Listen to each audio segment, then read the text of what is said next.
If we want to go to heaven, we need a total transformation. We need it as individuals and we need it as a church. And the time has come to speak about these things, because we are told that the straight testimony will cause the shaking.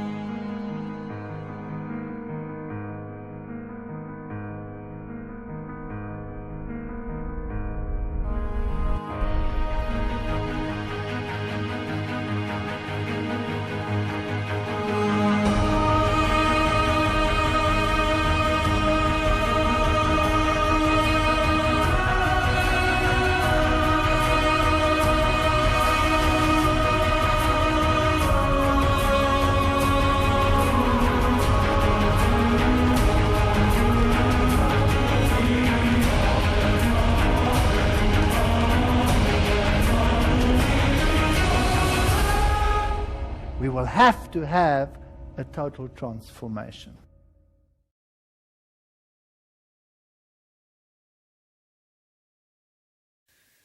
Tonight we're going to talk about the prophet Jeremiah. Esta noite vamos falar sobre Jeremias, e eu intitulei essa palestra Jeremias, Profeta da Destruição. Lembre-se que Jeremias era um dos profetas, profetizando no tempo da queda de Jerusalém. E é interessante notar que o profeta Daniel estava estudando as palavras do profeta Jeremias.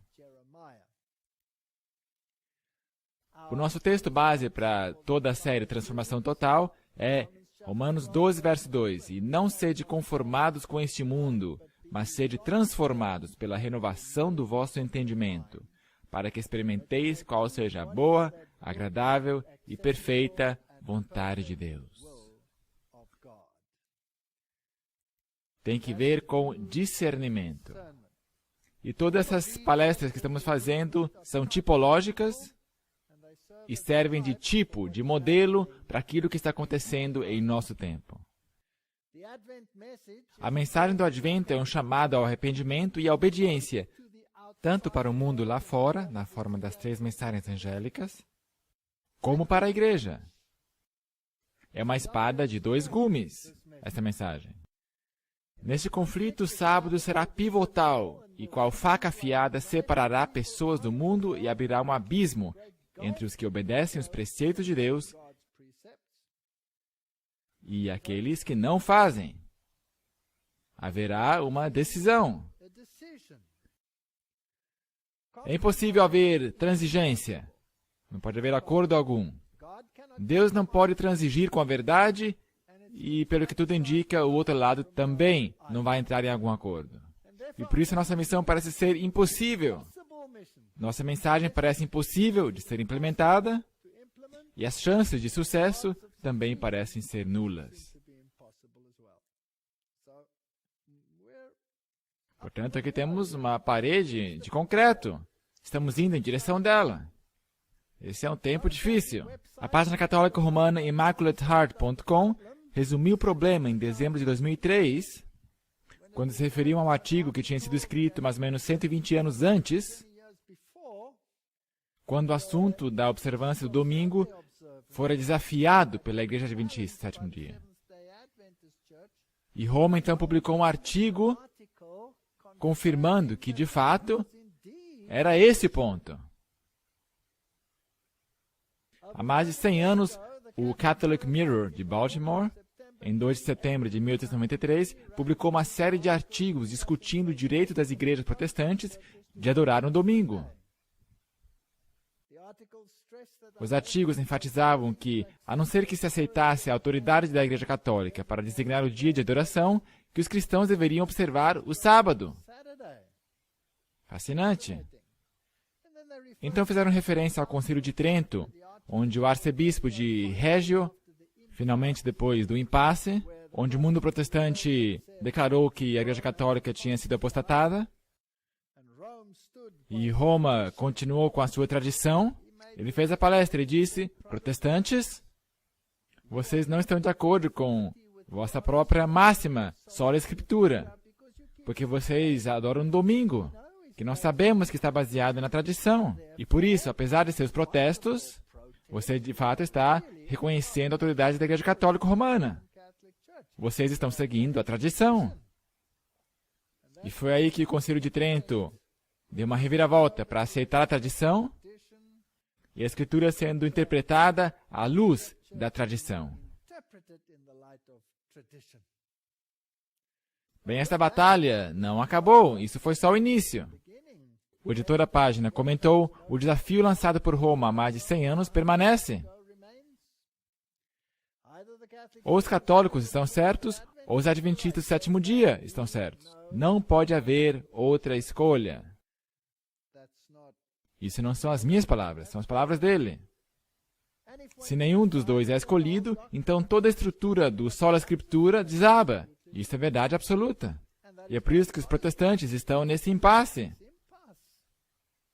Eles querem reconhecer os princípios protestantes, transigiram com a sua posição, aceitando princípios de Roma.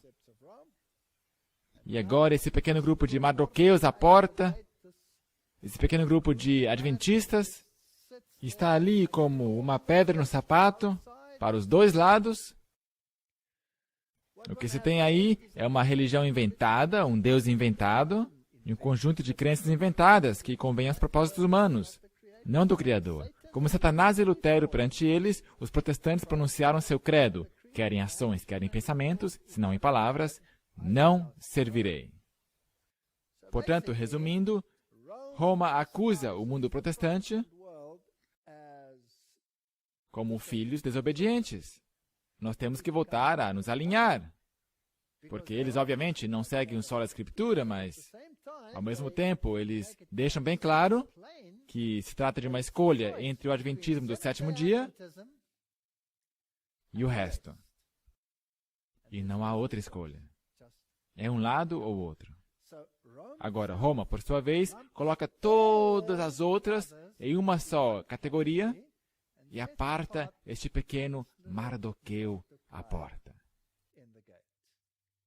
O desafio permanece, mas mesmo assim não encontraremos nenhuma resposta, quer das denominações evangélicas, fundamentalistas ou igrejas protestantes tradicionais, em parte alguma.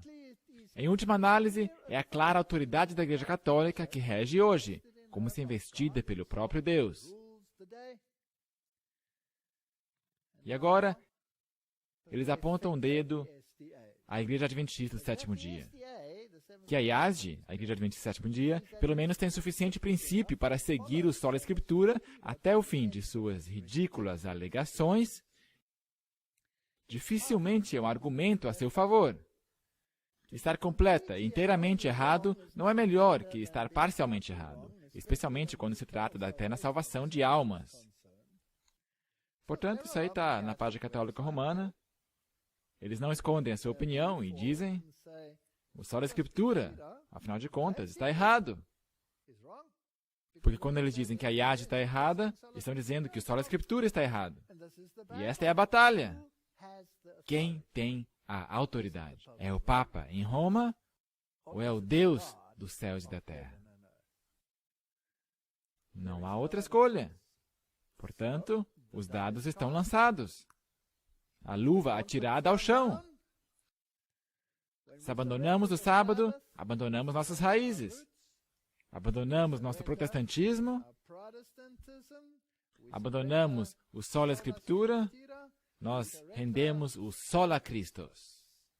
Porque nós encontramos um outro Salvador que tem outro conjunto de regras. Se abandonamos nossas raízes, abandonamos nossas obrigações. Se não temos raízes, então, bem, aonde estão nossos padrões? Qual que é a norma? O que Deus diz ou o que um homem diz? Então não importa mais, se nós não temos mais raízes. Sem o sábado, nossa origem é obscura. Sem o sábado, nossa salvação fica embaçada. O sábado é um sinal, uma lembrança de nossas origens e um sinal de redenção. Êxodo 20, lembre-te do dia do sábado para o santificar. 6 dias trabalharás e farás toda a tua obra, mas o 7º dia é o sábado do Senhor teu Deus. Não farás nenhuma obra, nem tu, nem teu filho, nem tua filha, nem teu servo, nem tua serva, nem o teu animal, nem teu estrangeiro que está dentro das tuas portas. Está bem claro. Por quê? Porque em 6 dias fez o Senhor os céus e a terra, o mar e tudo que neles há, e ao 7º dia descansou. Portanto, abençoou o Senhor o dia do sábado e o santificou. Porque Ele é nosso Criador, portanto, Ele é nosso dono pela criação, Ele é nosso dono pela redenção. Ele nos comprou com um preço, depois que nós nos vendemos por nada, por uma mentira, Ele nos comprou de volta, pelo maior preço que o céu poderia ter pago. Guarda o dia de sábado para o santificar, como te ordenou o Senhor teu Deus. 6 dias trabalharás e farás todo o teu trabalho, mas o 7º dia é o sábado do Senhor teu Deus. Então segue o mesmo mandamento. Então diz, porque te lembrarás que foste servo na terra do Egito. Portanto, o sábado se refere à criação, o sábado se refere à redenção. Portanto, raciocinem comigo. É como se todo mundo estivesse encurvado em obliterar a memória de nossa nobre origem, colocando-nos no mesmo patamar com as brutas bestas, tendo evoluído há milhões de anos de nosso lodo primordial. Parece ser este o cenário que o mundo está abraçando. Isso, com certeza, marginaliza o sábado também, o cenário dos 6 dias. Quem que vai querer abraçar o conceito de 6 dias, com uma criação em 6 dias literais, se não houve uma? Com um início tão ignóbil, estamos progredindo rumo a algo melhor. Não houve queda. E se não houve queda, bem, então não há necessidade de salvação. Cristo está sendo posto de lado, e mesmo marcador histórico para o nascimento de nosso Salvador está sendo colocado de lado esses dias. Esse marco, como divisor da história, está sendo removido de todos os livros-texto para ser politicamente correto. Portanto, estamos eliminando a Cristo da história. Nós costumamos falar de AC e DC. Bem, antes de Cristo e depois de Cristo, ou AD, Anno Domini. Mas agora começamos a falar de AEC e EC, antes da Era Comum e Era Comum. Bem, é uma designação bem estranha, porque será que o cristianismo é alguma coisa comum? O mundo está sendo programado para crer na lenda das origens, é obrigatório ensinar isso em todas as escolas. É interessante notar que todas as lendas começam com "era uma vez, há muito tempo atrás". E todos os livros-textos de biologia começam com "era uma vez, muitos milhões de anos atrás". Portanto, não há nenhuma diferença entre uma lenda e a ciência moderna, ou a filosofia da ciência moderna. A evolução não conhece moralidade. Se eu sair do lodo primordial e estou me movendo em direção a algo melhor, portanto, não há moralidade inerente, nem há nenhum parâmetro de certo e errado. Portanto, a humanidade crê que pode deixar a moralidade de lado, o que ela fez. Então, quando as consequências se tornam calamitosas, quando as pessoas começam a morrer de doenças sexualmente transmissíveis, por promiscuidade, ou o que quer que seja, então é melhor substituir essa divisa moralidade com alguma outra coisa. E nós encontramos o termo precaução. Não é interessante? Vamos ter precaução e sacrificar a moralidade sobre o altar. E esse é o mundo no qual vivemos. Esse é o mundo em que vivemos. Romanos 1,16. Porque não me envergonho do Evangelho de Cristo, pois é o poder de Deus para a salvação de todo aquele que crê, primeiro do judeu e também do grego. Todos podem ser salvos. A salvação não exclui a ninguém, porque nele se descobre a justiça de Deus, de fé em fé, como está escrito, mas o justo viverá da fé. E sem fé é impossível agradar a Deus. E nós temos que crer que Ele é. Portanto, se não houver fé, diz lá em Hebreus, porque do céu se manifesta a ira de Deus sobre toda a impiedade e injustiça dos homens, que detêm a verdade e injustiça. Porquanto que de Deus se pode conhecer, nele se manifesta, porque Deus o manifestou. Na verdade, não temos desculpa. Porque as suas coisas invisíveis, desde a criação do mundo, tanto o seu eterno poder como a sua divindade, se entendem e claramente se veem pelas coisas que estão criadas, para que eles fiquem inexcusáveis. O que eu digo é que todo cientista que explora as profundidades e mistérios do universo, dos fenômenos científicos aí fora, a estrutura, a função de células, organismos vivos, se torna obsoleto. Todo cientista reconhece isso. E quanto mais exploramos, menos entendemos toda esta complexidade. Mas, quem sabe, toda essa complexidade surgiu do acaso. Porque, tendo conhecido a Deus, não o glorificaram como Deus, nem lhe deram graças. Antes, em seus discursos, se desvaneceram e o seu coração insensato se obscureceu. Então, dizendo-se sábios, tornaram-se loucos. É uma boa descrição que é dada pela Bíblia aqui. Ela diz o louco em seu coração, não há Deus. É aqui que estamos hoje.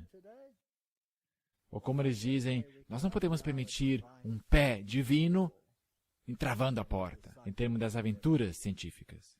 E mudaram a glória de Deus incorruptível em semelhança da imagem de homens corruptíveis, e de aves, e de quadrúpedes, e de répteis. Você acaba chegando na idolatria. Por isso também Deus os entregou às concupiscências de seus corações, a imundícia, para desonrarem seus corpos entre si. Licenciosidade. Pois mudaram a verdade de Deus em mentira e honraram e serviram mais a criatura do que o Criador. Como Robert Schuller disse, nós precisamos de uma religião centrada no homem. Tivemos uma religião centrada em Deus por séculos. Nós não precisamos disso, precisamos de uma religião centrada no homem. E o Segundo Concílio do Vaticano diz exatamente isto, e é daí que ele o tirou. Mas o Papa Paulo VI disse que nós temos que mudar uma religião centrada em Deus a uma religião centrada no homem. Por isso Deus abandonou as paixões infames, porque até as suas mulheres mudaram seu uso natural, no contrário à natureza.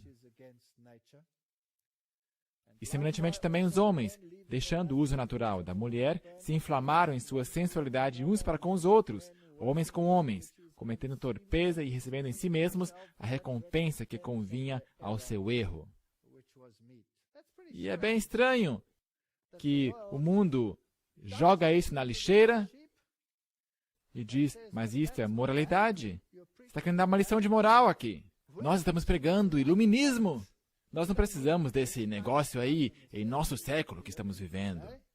Portanto, se esse tipo de coisa traz consigo doenças e mortes, e vírus, e infecções, bem, então, precaução. Esta é a divisa. E como eles não se importaram de ter conhecimento de Deus, assim Deus os entregou a um sentimento perverso para fazerem coisas que não convêm. Portanto, só fica pior e pior. Estando cheios de toda iniquidade, prostituição, malícia, avareza, maldade, cheios de inveja, homicídio, contenda, engano, malignidade. Murmuradores, detratores. Se parece com um filme de Hollywood, não é verdade? Você já viu um filme de Hollywood que não tem todos esses parâmetros aqui? E, de fato, se não houver esses parâmetros, não faz sucesso. Não rende na bilheteria. Presunçosos, inventores de males, cenas inacreditáveis em alguns filmes de Hollywood. que vão tão abertamente contra Deus e contra tudo que se relaciona com Ele. Aborrecedores de Deus, injuriadores, soberbos, presunçosos, inventores de males, desobedientes aos pais e às mães, nécios, infiéis nos contratos, sem afeição natural, irreconciliáveis, sem misericórdia, os quais, conhecendo a justiça de Deus, que são dignos de morte os que tais coisas praticam, não somente as fazem, mas também consentem aos que as fazem. Portanto, nós honramos as pessoas que exibem todas essas maldades mais do que qualquer outra pessoa. E nós temos todos esses shows rolando que honram aqueles que proeminentemente encenam essas coisas. Bem, se nem mesmo o Israel antigo deu ouvidos a Deus, então quanto mais duro não deve ser para o mundo dar ouvidos a Deus. E o profeta Jeremias é um tipo, um modelo dos representantes de Deus no conflito final, tanto dentro como também fora da igreja. Portanto, ele tem esta dinâmica de espada de dois gumes. Os mensageiros de Deus são como ovelhas entre os lobos, diz o Espírito de Profecia. As mensagens de reprovação que Deus deu pelos seus profetas ao Israel apóstata não os conduziu ao arrependimento. Mal representados, mal entendidos, seus mensageiros eram como ovelhas entre os lobos.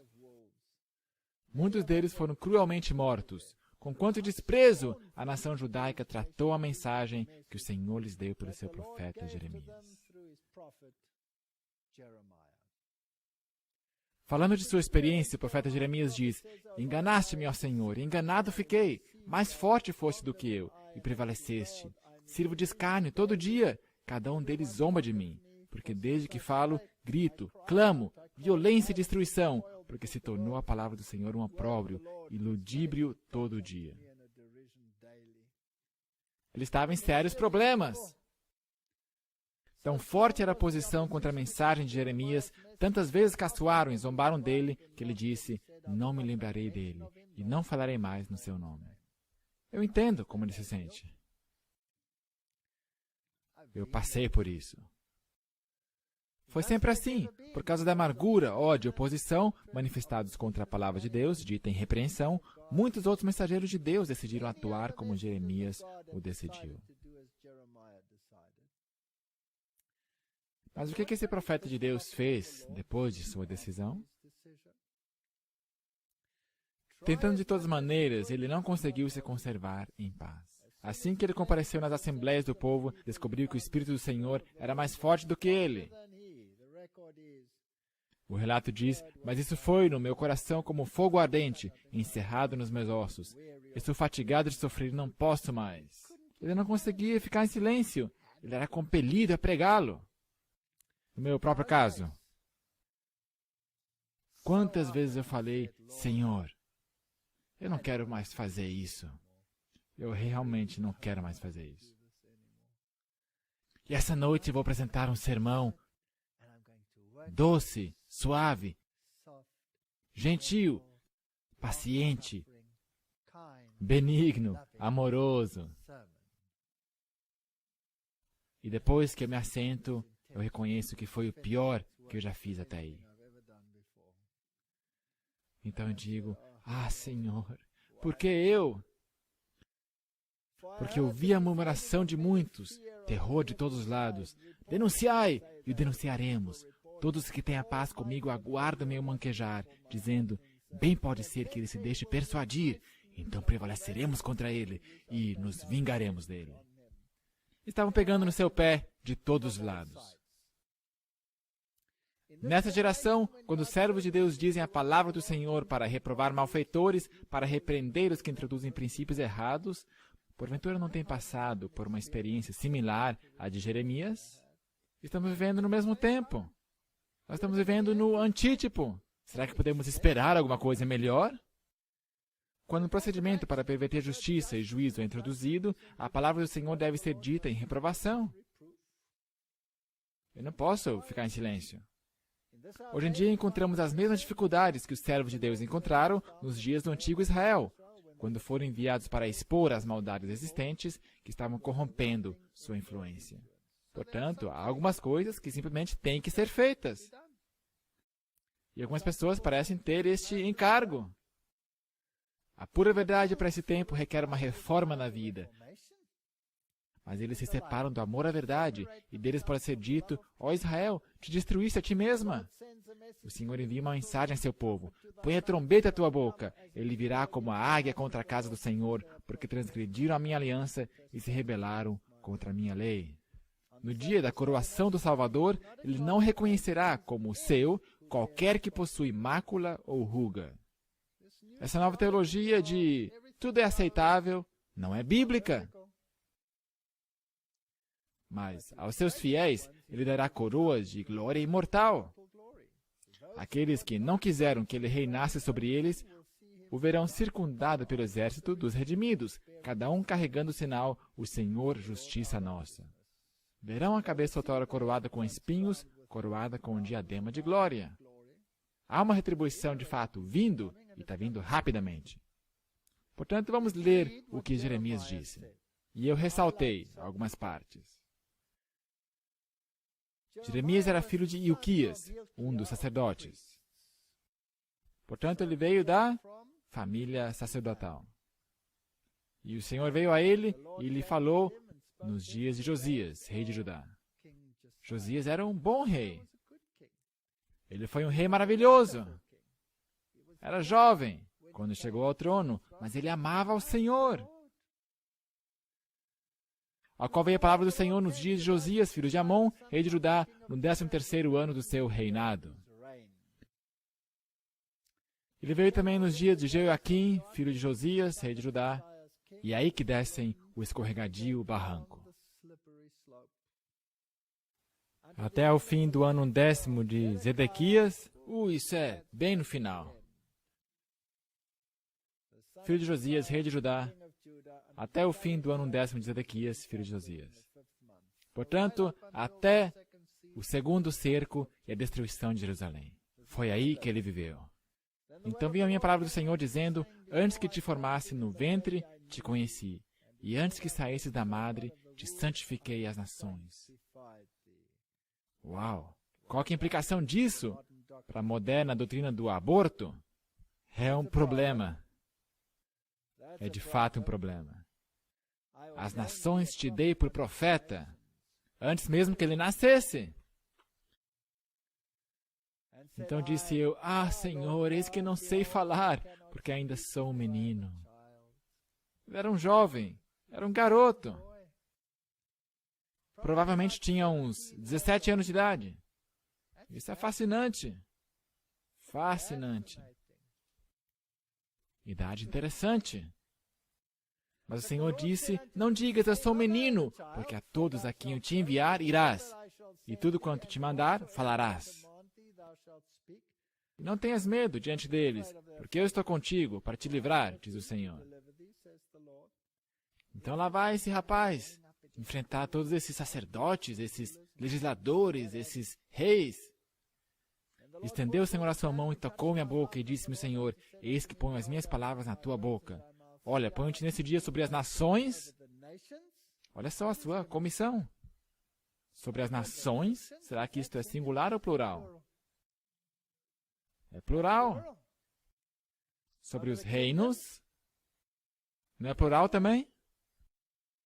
Para arrancares, para derrubares, para destruíres, para arruinares e também para edificares e plantares. Uau! Se esses últimos dois não estivessem ali, seria uma catástrofe. Mas me parece que o trabalho do profeta é destruir erros no mundo. Não é verdade? Qual será o trabalho do antítipo? Não seria o mesmo? Nós temos que chamar o erro pelo seu próprio nome. Mas você não pode somente destruir. Você também tem que plantar e edificar. Então veio a minha palavra do Senhor dizendo, que vês, Jeremias? E eu disse, vejo uma vara de amendoeira. E disse-me o Senhor, viste bem, porque eu velo sobre minha palavra para cumpri-la. Agora, se eu dou uma olhada nos primórdios, nos inícios do movimento do Advento, bem, nós sempre falamos sobre aquela idosa daminha, a Senhora White, mas quando você olha para toda essa gente, esses pioneiros, com as suas longas barbas, e muitos deles são idosos, surrados e cinzas, essas pessoas eram jovens. Eram jovens Jeremias. J.N. Andrews abandonou a escola aos 11. E você vai pensar que ele era um burro. Não, não. Ele foi autodidata, falava 7 línguas, sabia de cor o Novo Testamento, todo o Novo Testamento. Será que nós conseguimos fazer isso? Uau! Aceitou o sábado aos 15. Aos 20, escreveu para Review and Herald. Ele e Uriah Smith se casaram com 2 irmãs e aos 22 era membro do comitê de publicações. Jovem! Jovem! Joseph Bates. A sua vida foi uma miséria. Capitão de barcos. Aos 15 anos já era grumete. Ele não tinha uma grande educação. Sofreu um naufrágio, também foi preso. A sua vida foi insípida. Ele era jovem, mas ele aceitou o sábado. Uriah Smith. Essa é uma história fascinante. Uriah Smith, olha aqui. Porque olhando assim parece que só tem barba cinza. Não, não, não, não. Perdeu uma perna quando tinha 12 anos de idade, em 1854. Portanto, no ano do desapontamento, ele tinha 12 anos de idade. Inventou o joelho flexível e a articulação do tornozelo, ainda usados hoje em dia em próteses.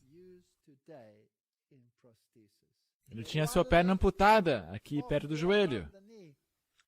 Ele tinha uma missão. Ele não podia ficar aí vagando. Não, ele se lançou ao trabalho. Então ele desenhou uma perna para que ele se pudesse locomover e mexer o tornozelo e o joelho. E de pensar que esse desenho ainda é usado hoje em dia, isso é incrível.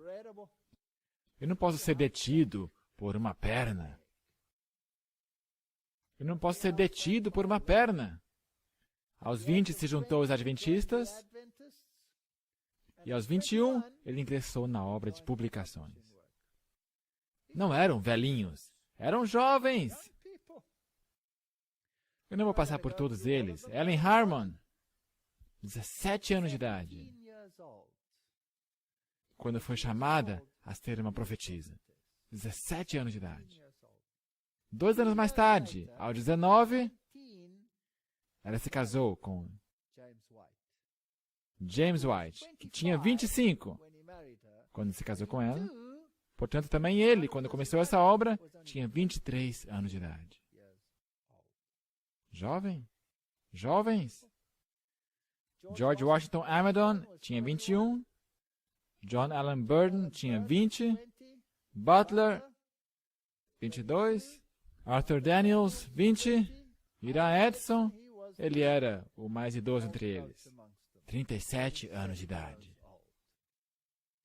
Haskell tinha 20, Moses Hull tinha 20, Loughborough 20, Sarah McIntyre, o Bulldog de Ellen White, tinha 20 anos de idade. Não eram velhinhos. Mas, Senhor, eu sou uma criança. Eu não vou conseguir fazer isso. Quando que a nossa juventude vai se levantar e dizer, eles conseguiram fazê-lo, nós vamos fazê-lo.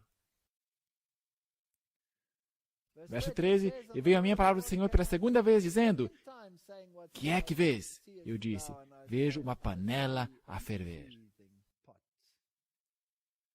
cuja face está para o norte. Hoje, eu também vejo uma panela a ferver, cuja face está para o lado do norte. Babilônia está a caminho. Eu posso ouvir o estrondo das rodas babilônicas ao elas se aproximarem de Jerusalém. E disse o Senhor: do norte se descobrirá o mal sobre todos os habitantes da terra, porque eis que eu convoco todas as famílias dos reinos do norte. Reinos? Todas as famílias? Diz o Senhor. E virão, cada um porá o seu trono à entrada das portas de Jerusalém.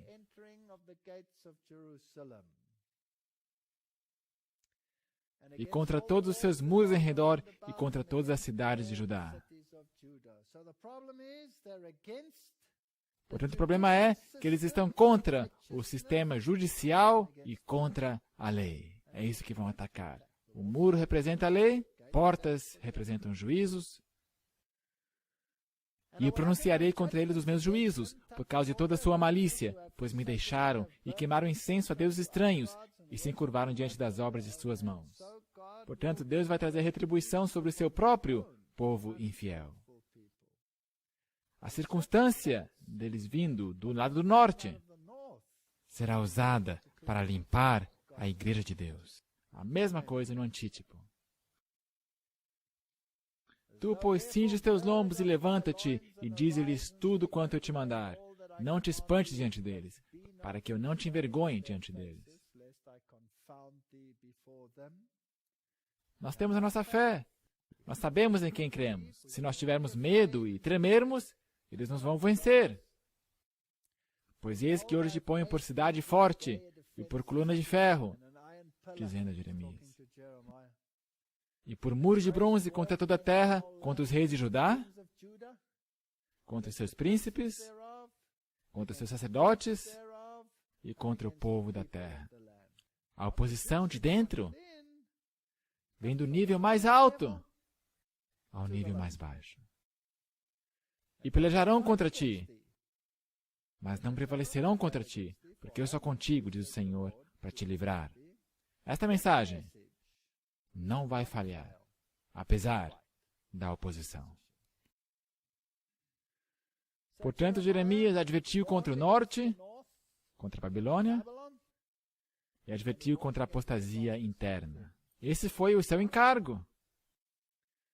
E veio a minha palavra do Senhor, dizendo: vai, clama aos ouvidos de Jerusalém, dizendo: assim diz o Senhor, lembro-me de ti, da piedade da tua mocidade e do amor do teu noivado, quando me seguias no deserto, uma terra que não se semeava. Então Israel era santidade para o Senhor. Você já foi assim uma vez. Por que você regrediu e chegou aí onde você está agora? E as primícias da sua novidade, todos os que o devoravam eram tidos por culpados. O mal vinha sobre eles, diz o Senhor. Houve alguma nação que trocasse os seus deuses? Ainda que não fossem deuses? Todavia o meu povo trocou a sua glória por aquilo que é de nenhum proveito. Portanto, nós temos todos esses estranhos ensinos de Babilônia em nosso meio. E de onde é que veio isso? Nós tínhamos pilares do Adventismo. O sábado, o santuário, todas essas mensagens poderosas. Nós sabíamos quem era o inimigo. Hoje está tão vago tudo. Espantai-vos disto, ó céus, e horrorizai-vos. Ficai verdadeiramente desolados, diz o Senhor. Porque meu povo fez duas maldades. A mim me deixaram o manancial de águas vivas, e andam todos segundo as suas próprias divisas, e desenvolvendo toda forma de liturgias para mantê-los ocupados. E cavaram cisternas rotas que não retêm águas. Acaso é Israel um servo? É ele um escravo nascido em casa? Por que, pois, foi preso? Por que está sendo destruída? O que está acontecendo? Portanto, vamos resumi-lo. Jeremias era um tipo, um modelo da mensagem que nós temos que proclamar, não somente ao mundo aí fora, mas também ao nosso povo. Nunca antes houve tal crise na igreja. Nossa igreja. Os babilônicos estão vindo, e Deus está chamando jovens, homens e mulheres, ao arado, para taparem a brecha. Jerusalém antitípica também era um terno rebento na mão do Senhor, e quando a primeira mensagem saiu, nossos pioneiros eram jovens. Ellen White não passava de uma menina de 17 anos, quando foi chamada para ser profetisa. E ela disse, não, eu sou jovem, não posso fazê-lo. Eu não posso falar em público, tenho doenças, eu tenho isso e aquilo. E o Senhor cuidou de tudo isso. 3 anos de educação, e as mentes mais eloquentes desse planeta não conseguem compreender as profundidades do que ela escreveu. Israel cresceu como jovem rebento, uma vinha nova, e prosperou baixo a guia da mão divina. Em circunstâncias de grande dificuldade e tremenda oposição, a igreja cresceu, apesar dos ataques contra ela. Apesar disso, foi predito que a apostasia alfa, baixo Kellogg, seria repetida no ômega, e que o ômega seria ainda mais assustador que o alfa. Nós temos tudo isso aí. Nós sabemos que está aí. A gente pode vê-lo. E é triste. Mas também significa que estamos indo para casa. Portanto, hoje Deus está chamando Jeremias, jovens, homens e mulheres, para ficar de pé contra as esmagadoras influências de fora e de dentro. Os babilônios estão chegando e haverá um chacoalhão como não podemos imaginar. Tudo que pode ser sacudido será sacudido. Oh, se tão somente estivéssemos acordados para enxergar o perigo, mas não há 1 em 20 que está pronto para o que está vindo. Isso aí está escrito, podemos conferi-lo. O rei do norte já está armando sua tenda dentro das muralhas de Jerusalém. Vamos dar uma olhada nisso. Daniel 11, a partir do verso 40. Lembre-se que Daniel e Jeremias eram contemporâneos. No tempo do fim, o rei do sul lutará com ele, e o rei do norte se levantará contra ele com carros, e com cavaleiros, e com muitos navios. Fascinante. Navios, no sentido bíblico, é sempre o símbolo de economia. A economia. Os navios carregados com mercadorias.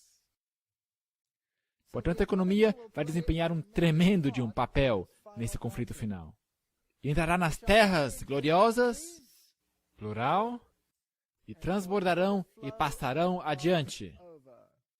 E ninguém vai estar no caminho do rei do norte. Entrará também na terra gloriosa. E muitos países cairão, mas da sua mão escaparão estes, Edom, Moabe e os chefes dos filhos de Amon. Portanto, o Senhor enumera algumas nações pagãs para nos dar a tipologia de que mesmo entre os gentios haverá aqueles que vão escapar e se alinhar com o povo de Deus, apesar do que vai acontecer. Estenderá a sua mão contra os países, e a terra do Egito não escapará? Ninguém, nem mesmo o ateísmo, lhe vai resistir. Vão seguir o seu decreto, receberão a sua marca na sua mão. Os egípcios. Aqueles que praticam o ateísmo, os que não creem na criação, os que pregam a evolução dentro da igreja e fora da igreja, não escaparão.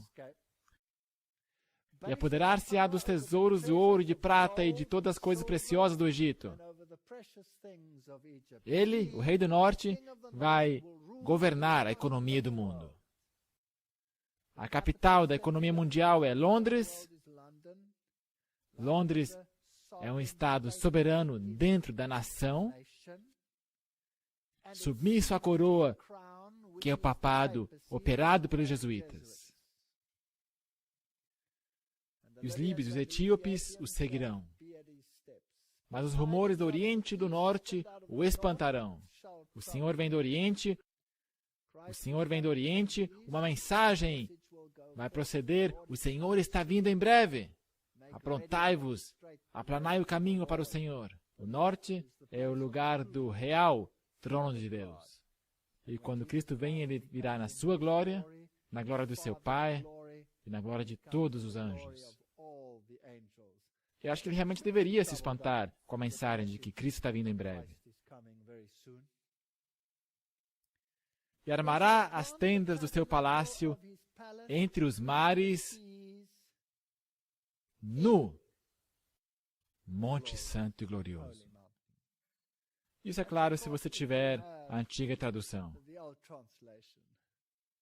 Então você terá no Monte Santo e Glorioso. Eu creio que esta é a tradução correta do texto. E, portanto, eu temo que eu acharei os seus tentáculos mesmo em nossas próprias fileiras. Mas chegará ao seu fim e não haverá quem o socorra. Que alívio! Então, naquele tempo se levantará Miguel, Michael, aquele que é como Deus, o grande príncipe, que se levanta a favor dos filhos do teu povo. E haverá um tempo de angústia, qual nunca houve desde que houve nação, até aquele tempo. Mas naquele tempo livrar-se-á ao teu povo todo aquele que for achado escrito no livro. Esse conflito chegou. E para mim é fascinante que a economia vai desempenhar um papel tão importante. A grande controvérsia entre o bem e o mal está sendo travada. Nós lemos isso no Espírito de Profecia. Sob a liderança de Satanás, há homens hoje em dia que estão fazendo tudo o que podem para mergulhar o mundo num conflito comercial. Uau! Assim, Satanás está procurando suscitar um estado de coisas que fará com que o mundo se torne incivilizado. Em outras palavras, os sindicatos desempenharão um papel, haverá mortes e protestos e tumultos, manifestações e confusões, e apagões e sinal fora de ar, e as grandes vias de transporte serão interrompidas. É isso que se passa quando acontecem turbulências, por causa de conflitos comerciais. Ele deseja ver a realização de coisas estranhas que Deus, o qual é demasiado sábio para errar, não ordenou. Mas o Senhor, sim, o nosso Deus, será o dominador dos céus e da terra. Se os homens e as mulheres cumprirem suas exigências, ver-se-á que Ele é o dominador, executando sua divina vontade. Apesar do que está acontecendo ao nosso redor, não se estresse. Não tenha pânico. Teu pão e tua água estarão assegurados. 1000 cairão a teu lado, 10.000 à tua direita, mas não vai chegar perto de você. Mas o profeta diz que haverá isso, tanto em tipo como em antítipo. E o Espírito de Profecia diz isso também. Nós temos harmonia perfeita. O Papa pede solidariedade nas finanças mundiais, dizendo que a ética deve determinar as ações. Portanto, ele quer ser a voz moral do mundo, e os reis desse mundo darão seu poder à besta, diz a palavra. E lhe darão esse poder. E ele será a voz da ética. E uma das razões éticas que ele está apresentando é que o domingo é o dia de descanso do operário. Esta é a ética que ele quer. Ele quer ir contra a lei de Deus e quer estabelecer a sua lei. O Papa Bento XVI apelou à ética e solidariedade no sistema financeiro, repreendendo governos que, segundo ele, falharam em agir apropriadamente frente à especulação que danifica nações mais pobres. Diz que uma interação ética de consciência e inteligência parece ser demasiado fraca para os governantes que, confrontados com novos episódios de especulação irresponsável para com os países mais pobres, falharam em reagir com decisões adequadas de gestão financeira. E é ele que será o que vai decidir. E, afinal de contas, ele tem a economia mundial em suas mãos. A Bíblia assim o diz. Os fatos da história o confirmam. Onde é que está todo o ouro do mundo? Será que são os anglo-saxões que os cavaram da África? Não. Para onde que é enviado todo o ouro? Retirado dos países pobres? Anglo-americanos. Onde é que está o ouro americano? Também foi despachado. Está tudo acumulado em Londres. E os líderes do mundo estão sujeitos à ordem maltesa, os senhores templários que estão sujeitos aos jesuítas, que está em união com o papado por sua própria definição. O ex-presidente George Bush põe sua mão sobre o coração na Catedral de São Patrício. Estão sujeitos ao norte, ao rei do norte. E quer haja oposição, quer não haja oposição, estão sujeitos ao rei do norte. Tudo tem que passar por eles. Não há saída. Eu gosto do que a Bíblia diz. Que os reis do mundo deram seu poder à besta. Porque a democracia, quer o homem da esquerda, quer o homem da direita, não teria feito absolutamente nenhuma diferença. Os dois estão sujeitos. E os dois são realeza. Porque desde Washington, somente a realeza tem reinado. É uma farsa o que está sendo exibido perante o mundo. O verdadeiro controle é o rei do norte. E eles nem estão mais escondendo isso. Tem imagens e sinais que mostram exatamente o que está acontecendo. Kissinger, que também é um alto escalão com respeito às organizações às quais ele pertence. Aliás, os Bilderberger, esse grupo foi fundado pelos reis da Europa com os jesuítas. Obama aparelhado para criar uma nova ordem mundial. O guru de política diz que a reviravolta global apresenta grande oportunidade. Conflitos por todo o globo e um respeito internacional por Barack Obama criaram um cenário perfeito para o estabelecimento de uma nova ordem mundial. De acordo com Henry Kissinger, portador do Prêmio Nobel de Paz e antigo secretário de Estado dos Estados Unidos, abaixo do presidente Nixon. O presidente recém-eleito está assumindo o cargo quando está havendo uma reviravolta em várias partes do mundo simultaneamente. Então ele comenta sobre essa reviravolta e diz: uma nova ordem mundial pode ser criada, é uma grande oportunidade. Não é simplesmente uma crise. Há uma necessidade por uma nova ordem mundial. Eu penso que no final deste mandato, com todo o seu tumulto, e no início do próximo, poderemos testemunhar a criação de uma nova ordem mundial. Não é uma afirmação incrível essa?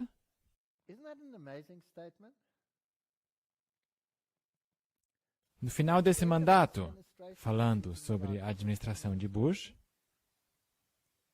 e no início do próximo, poderemos testemunhar a criação de uma nova ordem mundial. As pessoas estão olhando para o abismo, diz ele. Mesmo no mundo islâmico, temos esse caos aí. Então, Haynes, da CNBC, concluiu a entrevista perguntando a Kissinger: você gostou das pessoas que o presidente eleito Obama escolheu para o seu gabinete?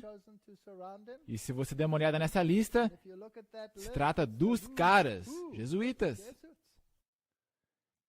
Kissinger respondeu: ele nomeou um grupo de pessoas extraordinariamente capazes, tanto no palco internacional como no cenário financeiro. Rei do Norte. Quem pode lutar contra ele? Ele tem a economia na sua mão e tem o aspecto militar na sua mão. Esta foi a entrevista. Kissinger tem uma voz meio rouca, como está a minha no momento. Mas, escute.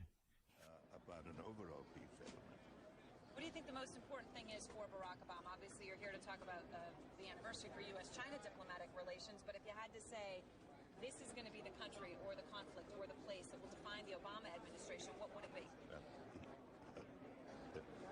The president-elect is coming into office at a moment when there are upheavals in many parts of the world simultaneously. You have India, Pakistan, you have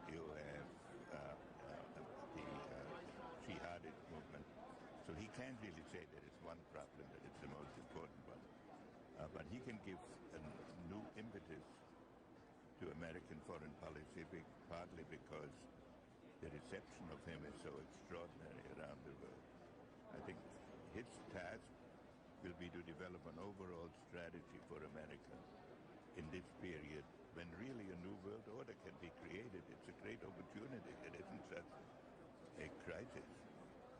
Are you confident about the people President-elect Obama has chosen to surround him because he does not have a great deal of experience. No, he has appointed an extraordinarily able group of people in both the international and financial field. Mr. Secretary, we thank you very much for your time. Dr. Kissinger, thank you very much. Agora vocês ouvirem com seus próprios ouvidos o que Kissinger tem a dizer. Vamos dar uma olhada na Inglaterra, as Ilhas Britânicas, em 1982, quando João Paulo II visitou ali.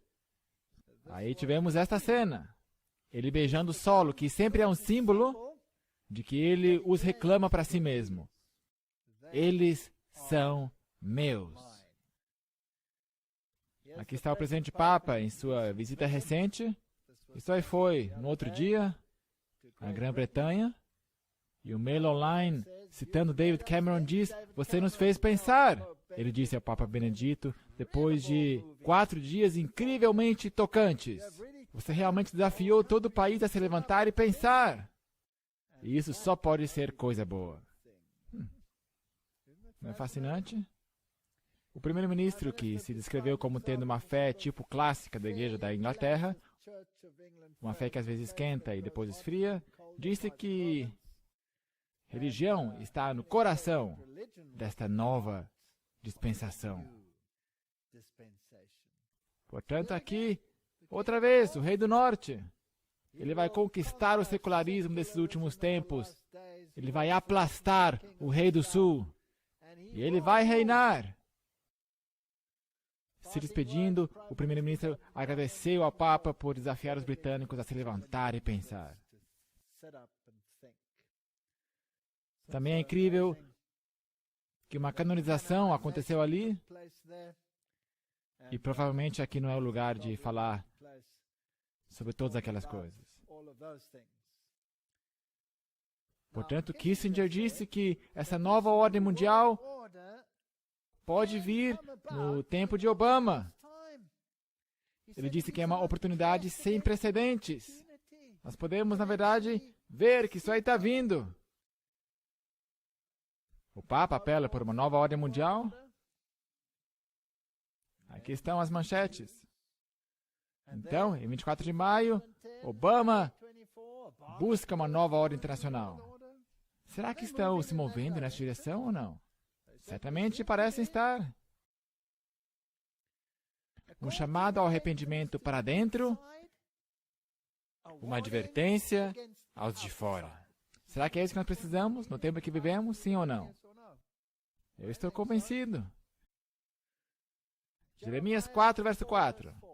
Circuncidai-vos ao Senhor e tirai os prepúcios do vosso coração, ó homens de Judá e habitantes de Jerusalém, para que o meu furor não venha sair como fogo, e arda de modo que não haja quem o apague por causa da malícia de vossas obras. É uma mensagem para os de fora, uma mensagem para os de dentro. Portanto, há esta advertência sobre a invasão iminente. Anunciai em Judá e fazei ouvir em Jerusalém, e dizei: tocai a trombeta na terra, gritai em alta voz, dizendo: ajuntai-vos e entremos nas cidades fortificadas. Se já houve um tempo em que Israel deveria fortificar-se a si mesma, o Israel antitípico, então é agora. Arvorai a bandeira rumo a Sião. Elevai o estandarte. Erguei-o. Não vos detenhais, porque eu trago do norte o mal, uma grande destruição. Nós estamos às portas.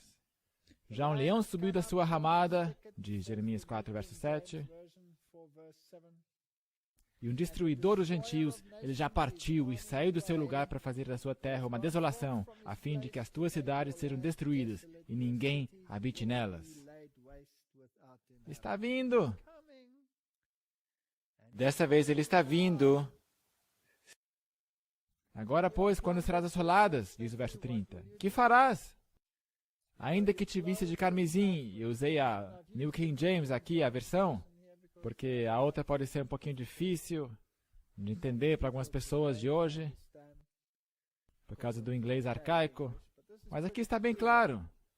O que você vai fazer? Você quer vestir-se de carmesim? Igreja? Ele está falando da igreja. Ele está falando à nossa igreja. Ele está falando à igreja adventista do sétimo dia, que é o antítipo desse movimento. Será que você quer se vestir de carmesim? Quem que se veste de carmesim? Por acaso não são as prostitutas que fazem isso? Exercer o papel de prostituta? Você acha que isso vai te ajudar? Ainda que te adornes com enfeites de ouro? Ainda que te pintes em volta os teus olhos? Ainda que te faça parecer aceitável à vista do mundo e bonita? Isso não vai te ajudar. Debalde te farias bela. Os amantes te desprezam e procuram tirar-te a vida. Não vai ajudar. Sair do movimento ecumênico. Entrai na cidade fortificada. Os babilônios estão vindo. Não adianta se vestir de carmesim e de tuas vestimentas e aumentar os teus olhos. Não vai te ajudar. O Sr. White diz que entre os que tinham esperado um permanente revivamento espiritual como resultado da reforma levada a efeito por Josias, estava Jeremias, chamado por Deus para o ofício de profeta quando ainda era jovem, no 13º ano de reinado de Josias, membro do sacerdócio levítico. Jeremias havia sido educado desde a infância para a santa função, consagrado para ser um profeta às nações, e sentiu sua indignidade e disse: Ah, Senhor, eis que eu não sei falar, porque sou uma criança. Na juventude de Jeremias, Deus viu alguém que seria fiel a seu encargo e que permaneceria pelo direito contra a grande oposição. Será que nós precisamos disso hoje? Cinge os lombos, levanta-te e dize-lhes. Levanta-te e fala. Eis que te ponho hoje por cidade forte, e por coluna de ferro, e por muros de bronze, contra toda a terra. E pelejarão contra ti, mas não prevalecerão contra ti. Portanto, eu faço um apelo aos jovens: levantem-se. Todas as pessoas que querem fazer o que é certo. Nós temos o grande movimento GYC, e o AYC, e o Congresso MV. Os jovens estão começando a se mexer. Nós temos que ver. Isto é certo, isto é errado. Nós nos levantamos para aquilo que é certo, nós não vamos mais tolerar o que está errado. Nós não queremos mais isso. O rei está vindo do norte. Por 40 anos, Jeremias devia estar diante da nação como testemunho da verdade e da justiça. Num tempo de apostasia sem paralelo, devia ele exemplificar na vida e no caráter a adoração do verdadeiro Deus. 40 anos. O que é isso? Uma geração. A última geração. Ele estava pregando, então viria o fim. E quando aprisionado por causa de suas destemidas afirmações, devia ainda falar contra o pecado nos altos. Desprezado, odiado, rejeitado dos homens, havia ele de finalmente testemunhar o cumprimento literal de suas próprias profecias, de iminente condenação, e partilhar a tristeza e dor que seguiriam a destruição da cidade condenada. Eu estou certo que nós vamos também testemunhar isso. Muitas vezes ele se desesperou. Muitas vezes ele quis desistir.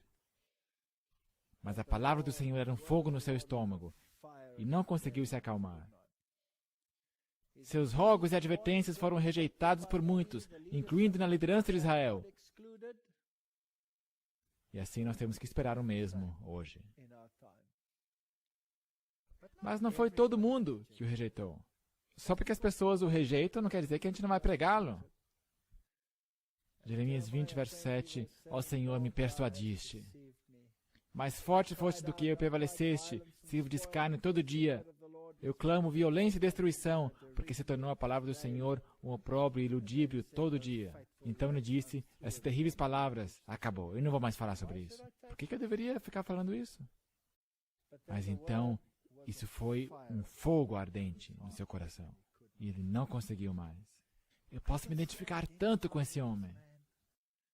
Eu passei por isso. Eu disse: Senhor, eu não posso mais fazer isso. Eu literalmente falei isso. Eu vou parar com isso. E o Senhor me deixou sozinho. Eu fiquei lá, na minha fazenda, fazendo minhas coisas. E só uma semana me passou, e eu perguntei: Senhor, por que não vai mais me usar outra vez? Ninguém mais está perguntando, ninguém mais está me ligando, eu acho que acabou, ok? Não, não funciona assim. Todos os meus familiares aguardam meu manquejar. Todo mundo está olhando. Quando você vai tropeçar? Quando que você vai tropeçar? Ó Senhor dos Exércitos, que provas o justo e vês os rins do coração, permite que eu veja a tua vingança contra eles, porque já te revelei a minha causa. Ele chegou a tal ponto. Eu penso que ele deveria estar bem deprimido. Maldito o dia em que nasci! Não seja bendito o dia em que minha mãe me deu à luz. E ele continua. Pobre homem. Maldito o homem que deu as novas a meu pai, dizendo, nasceu-te um filho. Ele até amaldiçoou o homem que levou as novas. Uau, ele estava deprimido. Porque não me matou na madre. Assim minha mãe teria sido a minha sepultura e teria ficado grávida perpetuamente. Ele desejou que não tivesse nascido. Então a profecia diz, todavia, em meio à ruína geral, ele previu o tempo em que o Senhor haveria de renovar sua aliança e concerto com eles.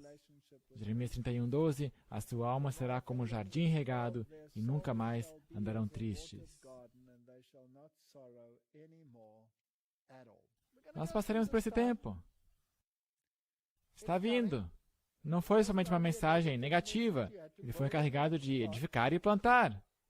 Severas eram as mensagens a serem levadas nos anos que se seguiram. Profecias de iminentes juízos a sobrevir.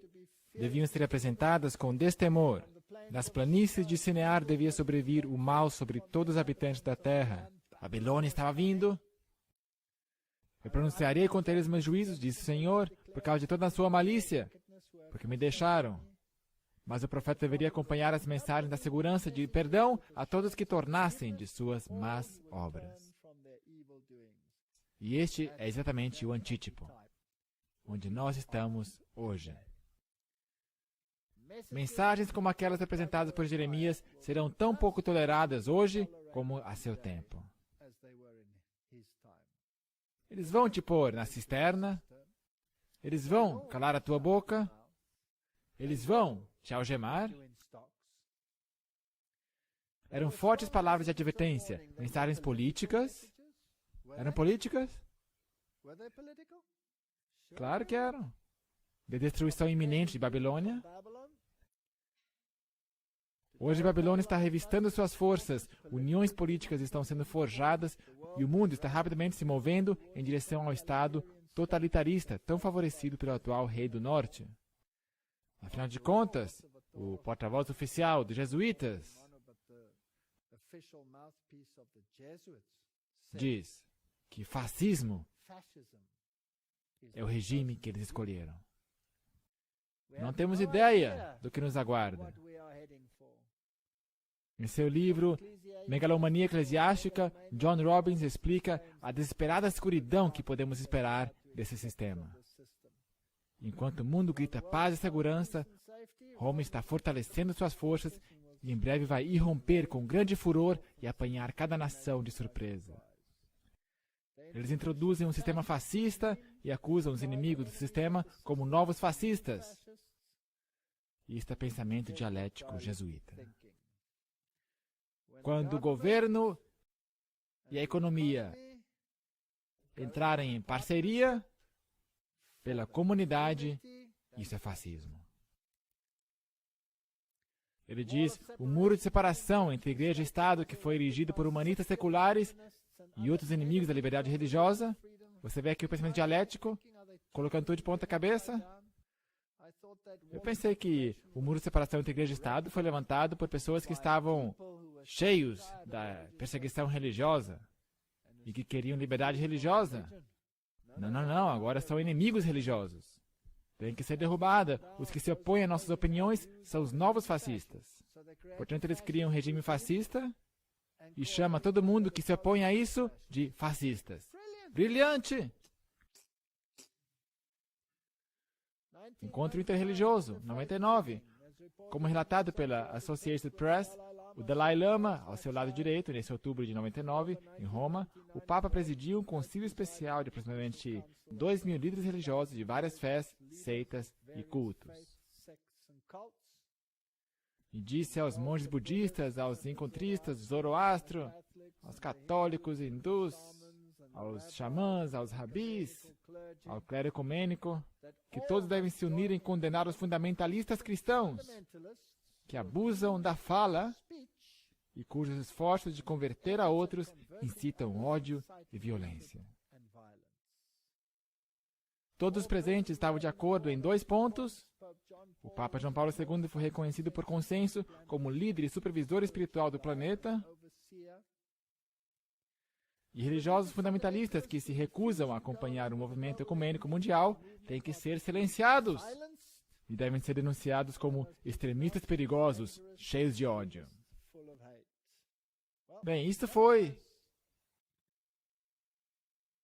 há 10, 11, 12 anos. Eu penso que em breve vamos ver isto na imprensa. Em breve vai estar na imprensa.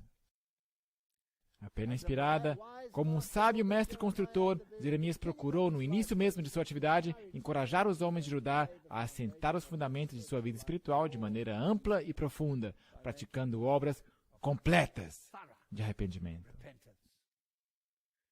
Agora eles eram animados a construir sabiamente e para a eternidade, lançando fora o refúgio da apostasia e da incredulidade, usando como fundamento material de puro ouro, a prata refinada, as pedras preciosas, fé, obediência, boas obras. E somente isto é aceitável à vista de um Deus santo. É melhor prestarmos atenção na mensagem dos Jeremias modernos. Por intermédio de Jeremias, a palavra do Senhor a seu povo foi: Volta, ó rebelde Israel, e não farei cair a minha ira sobre vós, porque benigno sou, diz o Senhor, e não conservarei para sempre a minha ira. Somente reconhece a tua iniquidade, que contra o Senhor teu Deus transgrediste. Convertei-vos, ó filhos rebeldes, diz o Senhor, porque eu vos desposarei. Pai me chamarás, e de mim não te desviarás. Volta, ó filhos rebeldes, eu curarei as vossas rebeliões. E não temos que ler todos os versos. Aí estão todos os versículos. Esta é uma mensagem cortante. Jeremias 6,16. Perguntai pelas veredas antigas. Isso aí são boas lições para nós. Qual é o bom caminho, e andai por ele, e achareis descanso para as vossas almas. Voltemos às veredas antigas. Voltemos ao adventismo da história, quando sabíamos por que nós éramos adventistas, por que nós nos separamos do mundo, por que eu me separei do sistema católico romano, por que a minha esposa se separou do sistema holandês reformado, por que deveria ela fazer isso? Por que faríamos algo assim? Por causa das doutrinas de nossa igreja. E a tipologia de nossa igreja me diz, junto com a profecia, que este é o remanescente. Numa ocasião, por ordem do Senhor, o profeta se pôs numa das principais entradas da cidade e aí apelou para a importância da santificação do sábado. Se vós diligentemente me ouvirdes, diz o Senhor, isso está em Jeremias 17, 24 e 25,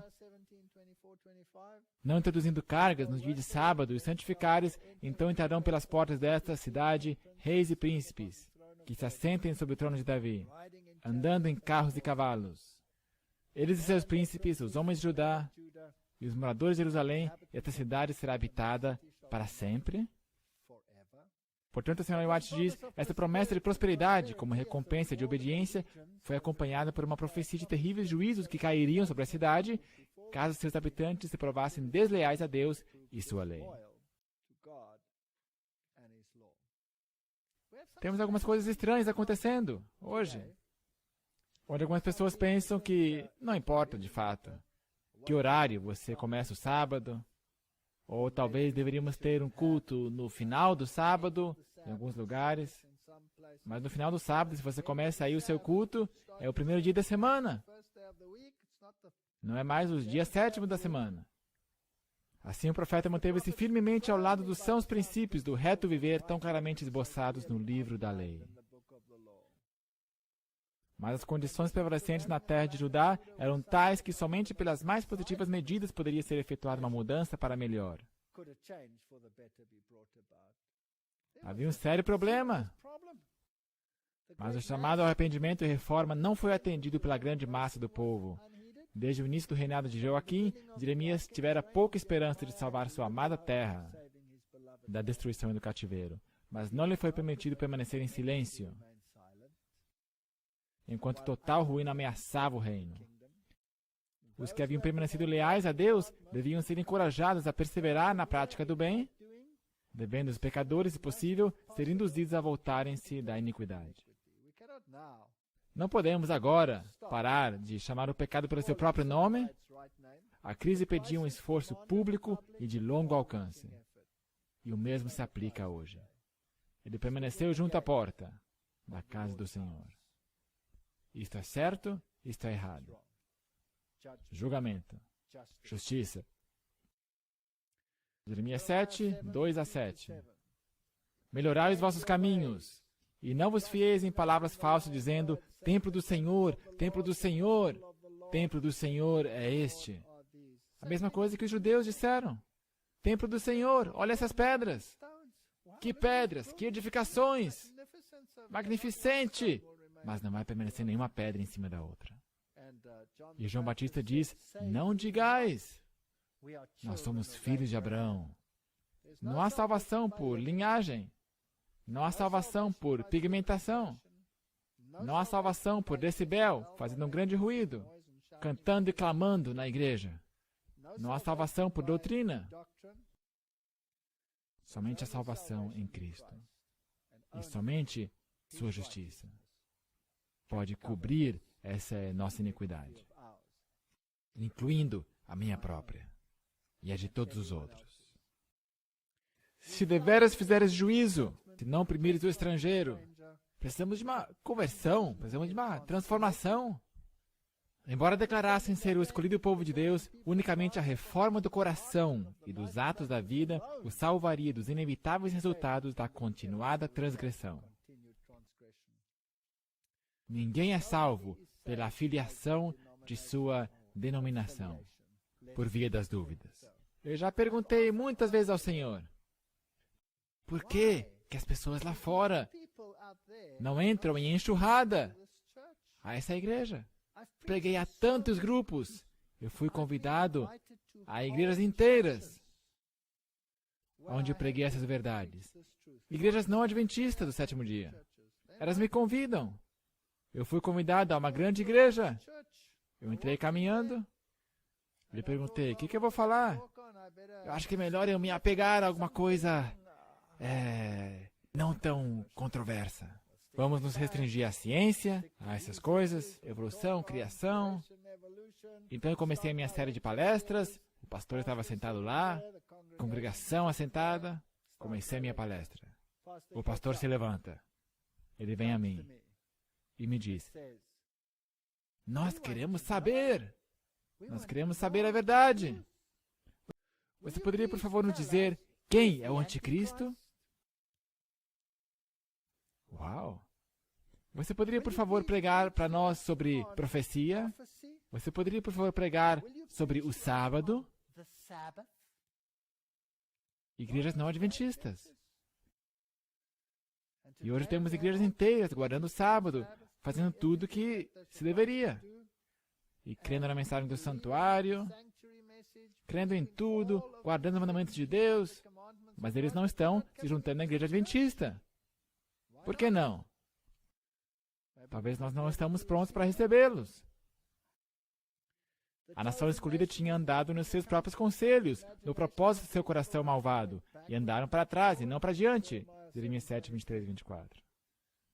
Por que, o Senhor inquiriu, se desvia esse povo de Jerusalém com uma apostasia contínua? Jeremias 8, 5. E se o tipo é desse jeito, então o antítipo também o será. Nós temos que fazer uma séria introspecção. Jeremias 5, verso 3, a verdade já pereceu, lamentou ele, e se arrancou da sua boca, até a cegonha do céu conhece os seus tempos determinados, e a rola e o grou e a andorinha observam o tempo de sua arribação, mas o meu povo não conhece o juízo do Senhor. Porventura, por essas coisas, não os visitaria, diz o Senhor, ou não se vingaria a minha alma de gente como esta? Nós não podemos ler esses livros do Antigo Testamento e descartá-los ao lixão da história antiga. Não, são tipológicos e se aplicam a nós. Portanto, fazemos as mesmas coisas. Ensinos babilônicos estão em nossas fileiras e de evolução. Hoje está mais em alta do que um assim diz o Senhor. Estilos de adoração babilônios, nós os temos todos. Estão todos aí. São mais desejáveis do que um culto racional. Em nenhum lugar essas festas litúrgicas induziram a um revivamento e análise de coração, mas levaram a contendas, miséria e apostasia. Aonde quer que sejam praticados no mundo. Pregue a palavra, omita a palha. Esses anseiam desesperadamente por algo novo e estranho para apresentar. Em seu zelo de ser originais, alguns virão com ideias fantasiosas que não passam de palha. Então nós temos igrejas café e todas essas coisas. Mesmo hoje em dia, há um declínio dos sublimes e vivos assuntos. Temos igrejas com grandes pôsteres e desenhos que dizem: solte as rédeas. O que é isso? Um declínio ao ridículo e fantasioso, e mentes sensacionalistas estão prontas para agarrar suposições, conjecturas, teorias humanas e a falsa ciência como verdade a serem aceitadas e ensinadas. Nós temos tudo isso em nosso meio. E apesar disso, esta é a menina dos olhos de Deus. Eles colocam um teste para a salvação em especulações sem um claro assim diz o Senhor. Assim introduzem um monte de lixo, madeira, feno e palha, como se fosse precioso metal a ser usado sobre a pedra fundamental. Isso não vai resistir ao teste do fogo, mas será consumido. O Espírito de Profecia diz assim. A tipologia diz isso. Vamos dar uma olhada nesse interessante relatório. Crescimento de igreja nas igrejas contemporâneas da divisão do Pacífico Sul. Escrito pelo pastor E.B. Price, publicado em 31 de outubro de 2002. Já faz um tempinho. Últimos relatos mostram que 5 novas igrejas que foram plantadas na divisão Pacífico Sul entre 1985 e 1997 passaram por desastres similares e tragédias como aquelas relatadas sobre as igrejas de Celebration na divisão norte-americana.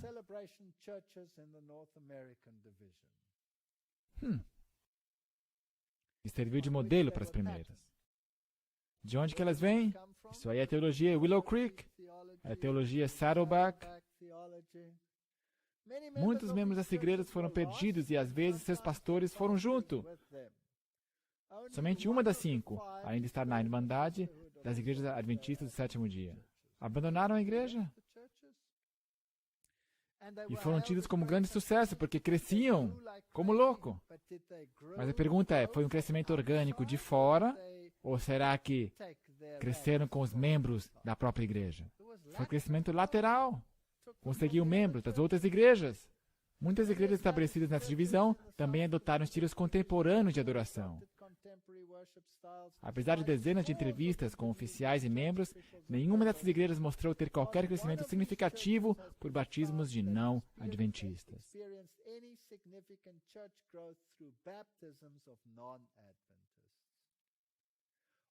Todas seguiram o padrão das 5 igrejas plantadas, que em grande medida se constituíram por crescimento de transferência de outras igrejas adventistas.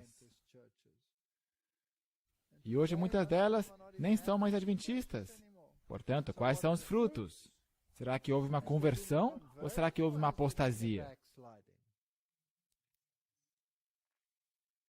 Em Profetas e Reis cita, o Senhor declarou, ainda que Moisés e Samuel se pusessem diante de mim, não seria minha alma com este povo. Lança-os diante de minha face e saiam. E será que quando te disserem, para onde iremos? Dir-lhe-ás, assim diz o Senhor, os que para a morte, os que para a espada, os que para a fome, e os que para o cativeiro, para o cativeiro. Esta é a forma de resolver o problema. É uma forma triste de resolver o problema. Mas está vindo. O rei do norte está vindo. Haverá perseguição. Haverá uma grande sacudidura nesta igreja. Se cuide, para que você também não seja sacudido para fora. O profeta Reis diz, uma recusa de ouvir o convite de misericórdia que Deus estava agora oferecendo, ataria sobre a impenitente nação os juízos que haviam caído sobre o reino do norte de Israel havia mais de um século antes. Se não me deres ouvidos para andares na minha lei, que pus diante de vós para que ouvisseis as palavras dos meus servos, os profetas, que eu vos envio madrugando e enviando, mas não ouvistes, então farei que esta casa seja como Siló. Uau! E farei dessa cidade uma maldição para todas as nações da terra. Jeremias 26, 4 a 6. Vamos dar uma olhada nisso. Os que estavam no pátio do templo ouvindo o discurso de Jeremias compreenderam claramente esta referência a Siló e aos tempos nos dias de Eli, quando os filisteus derrotaram Israel e levaram a arca do testamento. Fascinante. Os filisteus tinham tomado a arca do concerto e a colocaram no templo de Dagon, o deus que era um peixe com cabeça humana e tinha sacerdotes também, e tentaram submeter as leis de Deus ao Deus Sol, a essa divindade de peixe. Da mesma forma, o rei do norte capturou a lei de Deus e a pôs no seu templo de Dagon e a submeteu à sua divindade. E sim, é possível que mesmo Israel seja roubado de sua lei. Os pecados de Eli tinham consistido em passar por alto a iniquidade dos seus filhos no sagrado ofício, bem como os males prevalecentes através da terra. Nós não podemos fechar um olho para essas coisas. Israel havia pensado em vão que, não obstante suas pecaminosas práticas, a presença da arca assegurar-lhes-ia a vitória sobre os filisteus. Não vai funcionar. Não há salvação por arca. Há salvação pela graça. Salvação por graça. A verdade não nos vai salvar. Uma relação com Cristo nos vai salvar. Conversão intelectual não é suficiente. Que lição esta a homens em posição de responsabilidade hoje na Igreja de Deus? Você reconhece como o Espírito de Profecia consistentemente aplica o princípio tipológico? Isso é bíblico, isso aí não é forçado. Isso não é apelação, forçação das analogias. Isso aí tem base no Espírito de Profecia. E a minha crença pessoal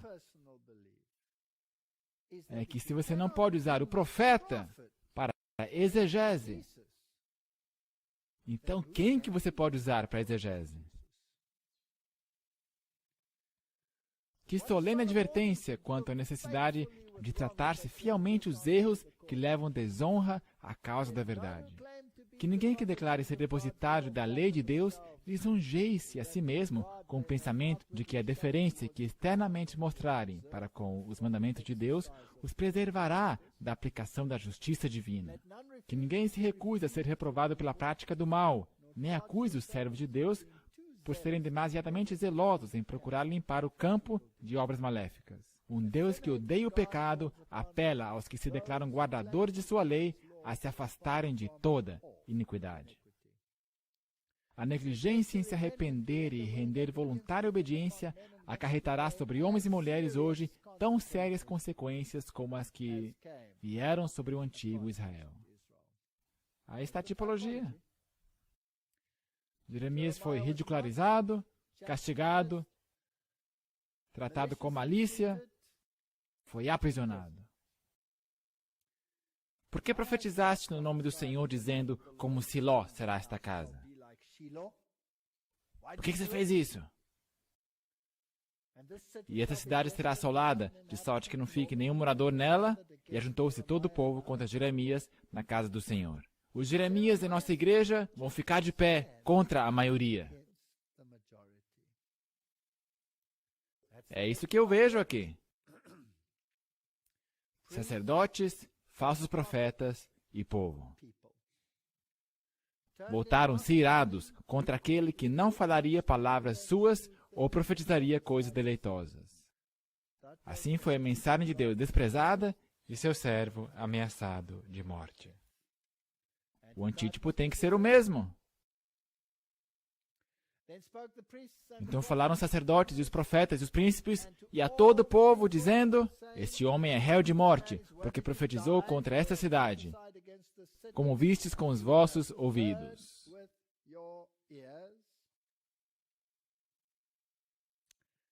A série Ataque Total foi razoavelmente problemática.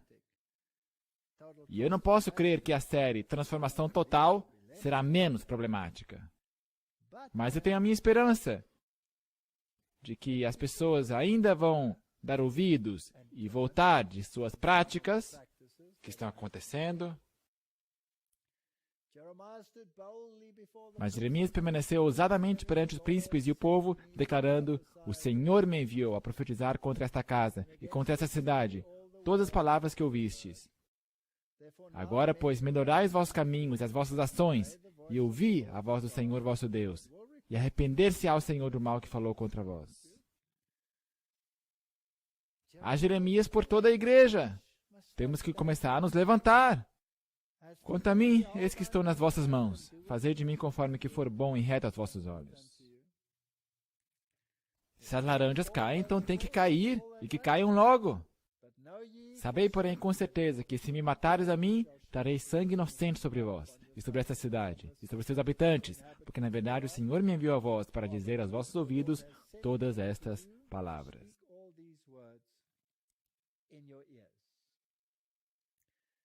A coragem com que apresentou a solene advertência conquistou o respeito do povo e tornou os príncipes de Israel em seu favor. Não está tudo perdido. Se falarmos com coragem, haverá príncipes em Israel e vão se levantar em defesa dessa mensagem. Não está tudo perdido. Não está tudo perdido. Os anciãos uniram-se igualmente no protesto contra a decisão dos sacerdotes sobre a sorte de Jeremias. Os príncipes e os anciãos se voltaram. Citaram o caso de Miqueias, que havia profetizado juízos contra Jerusalém, dizendo: Sião será lavrada como um campo, e Jerusalém se tornará em montões de pedras, e o monte dessa casa como os altos de um bosque. E perguntaram: mataram-no porventura Ezequias, rei de Judá, e todo Judá? Antes não temeu este ao Senhor, e não implorou o favor do Senhor? E o Senhor se arrependeu do mal que falara contra eles. E nós fazemos um grande mal contra as nossas almas. Não está tudo perdido. Esta igreja não está sem testemunhas. Graças aos apelos desses homens de influência, a vida do profeta foi poupada, embora muitos dos sacerdotes e falsos profetas, incapazes de enfrentar as condenadoras verdades que ele proferia, alegremente o teriam levado à morte sob pretexto de sedição. Haverá oposição, mas não podemos deixar de falar. Desde o dia do seu chamado até o fim de seu ministério, Jeremias permaneceu perante Judá como torre e fortaleza, contra a qual a ira do homem não podia prevalecer. Pelejarão contra ti, mas não prevalecerão contra ti. Esta mensagem vai até o final. Jeremias era de natureza tímida e recolhida. Ele ansiava pela paz e quietude de uma vida de retraimento. Ansiava por uma vida de retraimento. Ai, Senhor. Oxalá minha cabeça se tornasse em águas e os meus olhos uma fonte de lágrimas, ele lamentava. Então choraria de dia e de noite os mortos da filha do meu povo. Oxalá tivesse no deserto uma estalagem de caminhantes, então deixaria o meu povo e me apartaria dele. Seria tão bom se eu tivesse paz. Davi sentiu mesmo. Quem dera se eu tivesse asas como um pombo, para que eu pudesse voar para longe. Cruéis eram os motejos que ele fora chamado a suportar.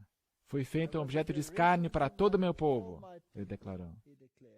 E sua canção todo dia. Sirvo de escárnio todo dia, cada um deles zomba de mim. Todos meus familiares aguardam meu manquejar. Lá vai ele, quem sabe ele vai escorregar naquela casca de banana lá. Nós vamos nos vingar dele. Olha lá, ele vai cometer algum erro em certa altura. Mas todo dia ele era fortalecido por Deus. E esse é o nosso privilégio. Se nós fazemos o que é correto, Deus nos susterá. Se tropeçarmos, Ele nos susterá. Não é do homem o seu caminho, nem do homem que caminha o dirigir seus passos. Ele aprendeu a orar: castiga-me, Senhor, mas com medida, não na tua ira, para que não me reduzas a nada. Nós cometemos erros, todos nós cometemos erros. A Senhora White continua: quando é chamado a beber o cálice da tribulação e tristeza, e quando em sua miséria era tentado a dizer: já pereceu a minha força, como também a minha esperança no Senhor, recordava então as providências de Deus em seu favor, e triunfalmente exclamava: as misericórdias do Senhor são a causa de não sermos consumidos, porque as suas misericórdias não têm fim. Novas são a cada manhã, grande é a tua fidelidade. Nós temos que nos lembrar das boas coisas que o Senhor tem feito por nós. E nós temos que falar frequentemente das boas coisas que nos acontecem, para que sejamos sustidos. O misericordioso propósito de Deus em espalhar a impenitente Judá entre as nações da terra. E não somente eles mesmos, o povo de Deus, deviam aprender a lição de obediência e confiança. Nos lugares do seu exílio, deviam também repartir com outros o conhecimento do Deus vivo. Muitos dentre os filhos dos estrangeiros deviam aprender a amá-lo como seu Criador e seu Redentor. Deviam começar a observância do seu santo dia de sábado como memorial de seu poder criador. Muitos desses conversos do paganismo desejariam unir-se inteiramente com os israelitas e acompanhá-los no seu retorno à Judéia. Nenhum desses deveria dizer: de todo me apartará o Senhor do seu povo. Se você se levantar, você verá milhares vindo a esta igreja. A colheita está madura. Estão aí fora sentados. Conhecerão a verdade. As pedras clamarão. E aos filhos dos estrangeiros que se chegarem ao Senhor para o servirem e para amar o nome do Senhor, Deus diz: os festejarei na minha casa de oração. Não dirão mais que sou uma árvore seca. Não serão lançados fora, terão nome melhor que filhos e filhas.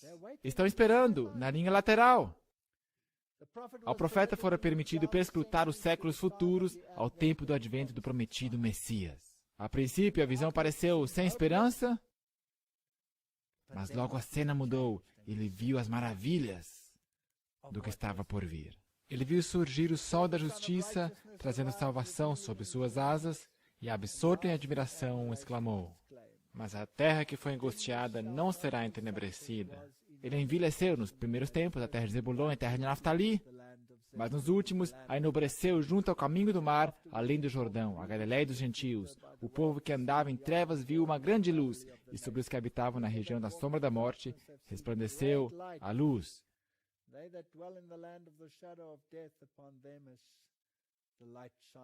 Profetizou o profeta Isaías. Esta gloriosa luz do mundo devia levar a salvação a cada nação, tribo, língua e povo. Não é esta a nossa missão? Esta é a nossa missão. E apesar do que nós vemos hoje, esta missão será cumprida. Pouco é que sejas meu servo para restaurar as tribos de Jacó. Dever número 1. Restaurar as tribos de Jacó e tornares a trazer os guardados de Israel. Trabalha na igreja. Também te dei para a luz dos gentios, para seres a minha salvação até a extremidade da terra. A nossa missão é para fora também.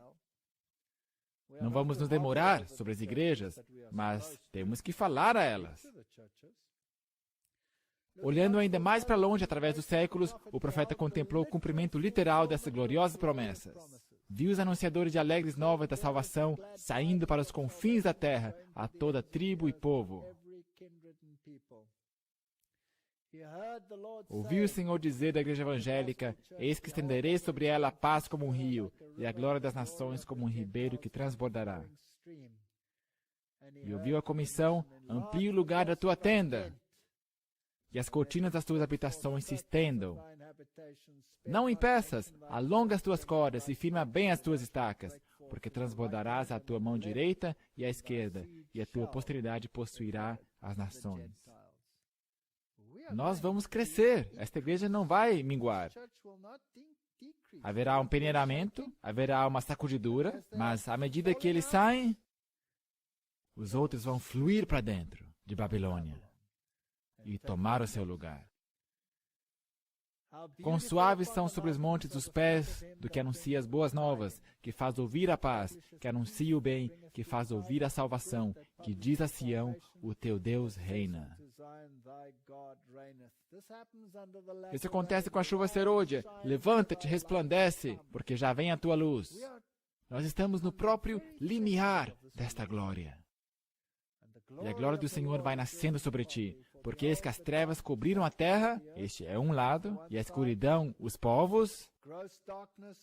Nós já vimos isso. Mas sobre ti o Senhor vai surgindo, e a sua glória se vê sobre ti. E as nações, os gentios, caminharão à tua luz, e os reis ao resplendor que te nasceu. E o que me fascina hoje em dia é como Deus atua. Aonde você menos espera.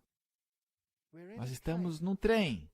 Nós pulamos para dentro de um trem. O país que estamos é Egito, um país muçulmano. Pobreza ao nosso redor, como você não pode crer.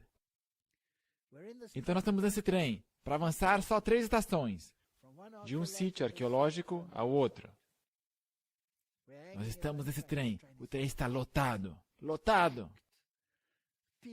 As pessoas estão amontoadas como sardinhas numa lata. E meu amigo e eu estamos conversando, algumas pessoas ao nosso redor, e tem um homem de pé. Por 3 estações, um tempo de uns 10 minutos de viagem. 10 minutos. O homem nos escuta por mais ou menos 2 minutos. Então ele fala, em inglês bem quebrado: de onde vocês são? Eu disse, nós somos da África do Sul. Nós estamos do Sul. Eu disse, eu sou muçulmano, mas eu sei que há algo melhor. Você sabe alguma coisa sobre isso? Isto é surpreendente, não é? No meio de um trem com centenas de pessoas ao nosso redor, se empurrando, lotado como sardinhas. Então, a próxima pergunta. Meu inglês não é muito bom, mas será que você tem alguma literatura que me possa guiar à verdade? Nós abrimos nossas malas, nós não estamos equipados, nossas coisas estão no hotel, não temos quase nada conosco, mas o meu amigo tem um grande conflito. Ele também tem um desejado de todas as nações, o seu próprio, pessoal, lido e sublinhado. Mas esse apelo é mais importante do que nossos próprios documentos sublinhados. E nós damos isso para ele, os 8 minutos passam, e nós saímos e ele some. E nós nunca mais o vimos ou ouvimos falar dele. Deus vai terminar essa obra. Ele vai terminar. Ele vai chamar pessoas assim, da escuridão, à sua luz. Tudo que ele precisa é alguém que esteja disposto e alguém que tem algo a dar. É isso que ele precisa.